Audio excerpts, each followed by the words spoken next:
Sundara Rao sir గారితో మాట్లాడదాం. Sundara Rao sir గారు చెప్పండి సార్. యా, సో ఇదండి. సో మీడియా సంస్థలు చేస్తున్న ఈ రాద్ధాంతం, అలాగే ఈరోజు న్యాయస్థానం కూడా ఏ విధంగా దీనిపై స్పందించింది అనేది ముఖ్యంగా తెలియాల్సిన అవసరం. నిజంగా రాజకీయ పార్టీలు మీరు చెప్పినట్టుగా ముఖ్యమంత్రి గారు లేకపోతే ప్రతిపక్ష నేత వీళ్ళు రాజకీయ పరంగా ఎలాంటి విమర్శలు చేసుకుంటారు, ప్రతి విమర్శలు చేసుకుంటారు, వాళ్ళు ఏం మాట్లాడారు అనేది చూపించడం ఒక ఎత్తు అయితే, దానికి జోడించి ఇంతకుముందు తిలక్ గారు చెప్తూ ఉన్నారు, అక్కడ జడ్జి ఒక న్యాయమూర్తి ఒకటి కమెంట్ చేస్తారు, ఆయన కమెంట్ చేసిన దాన్ని కాకుండా ఇంకోటి బయటకు వచ్చి రిపోర్టర్ చెప్తూ ఉంటారు. ఇవి కూడా ఆగాల్సిన అవసరం ఖచ్చితంగా ఉంది. ఇంతకుముందు కూడా ఈ బెయిల్ అంశంలోని గురించి మాట్లాడితే కనుక కేవలం ఒక కండిషనల్ బెయిల్ మాత్రమే ఇచ్చారు అనేది రిపోర్ట్ చేస్తూ ఉన్నాడు. సో ఈ విధమైన పోకడలు మానితే బాగుంటుంది.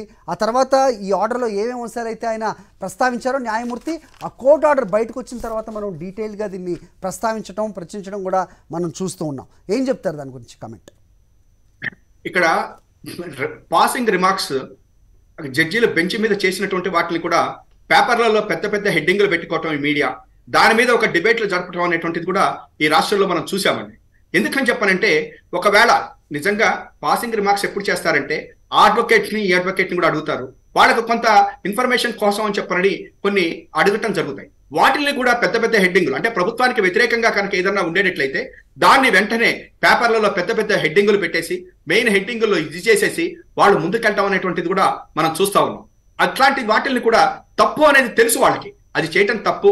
చివరికి ఆ తీర్పు ఏమొచ్చింది, ఆ తీర్పులో ఉన్నటువంటి పాఠం ఏంటి అనేటువంటిది కాకుండా వాళ్ళు మాట్లాడినటువంటి వాటికి ప్రభుత్వానికి వ్యతిరేకంగా కనిపించినట్లయితే వాటి మీద పుంకానుగా డిబేట్లు పెట్టడం, ప్రభుత్వాన్ని ఒక రకంగా చెప్పాలంటే ప్రజల్లో చురకం చేయాలి అనేటువంటి వాళ్ళ యొక్క భావన ఎట్టి పరిస్థితులను కూడా మంచిది కాదు.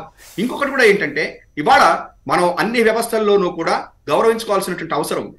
ఒక ఐపీఎస్ ఆఫీసరో ఒక ఐఏఎస్ ఆఫీసరో న్యాయస్థానం పిలవటంలో తప్పు ఎక్కడా పట్టడానికి వీలేదు. ఎందుకంటే న్యాయస్థానానికి పిలిచేది వాళ్ళు ఏదో ఐఏఎస్ డిగ్రీ ఉందనో లేదనో కాదు, వారికి కొంత క్లారిటీ కావాలి. వాళ్ళు చేస్తున్నటువంటి దాన్ని ఏ రకంగా ఉన్నది అని చెప్పి తెలుసుకోవటం కోసం న్యాయస్థానాన్ని పిలిస్తే వాళ్ళ మీద కూడా ఇష్టం వచ్చినట్టుగా పేపర్లలో మెయిన్ హెడ్డింగ్లు పెట్టడం అనేటువంటిది కూడా మనం చూస్తా ఉన్నాం. ఇవాళ ఈ దేశంలో లెజిస్లేచర్, జ్యుడిషియరీ అండ్ ఎగ్జిక్యూటివ్, ఈ మూడింటికి కూడా సమానమైనటువంటిది ఉంది. వీళ్ళిద్దరూ లెజిస్లేటివ్, ఎగ్జిక్యూటివ్ చేసేటువంటి వాటిని వాళ్ళు చేసేటువంటిది ఏదైనా ప్రజలకి కనుక లేదా ఈ రాజ్యాంగానికి కనుక వ్యతిరేకంగా ఉంటుంది అంటే న్యాయస్థానాలు ఇంటర్ఫేర్ అయి తీరాలి. అదే ఇవాళ ఈ దేశంలో ఇప్పటికీ జరుగుతూ ఉన్నది.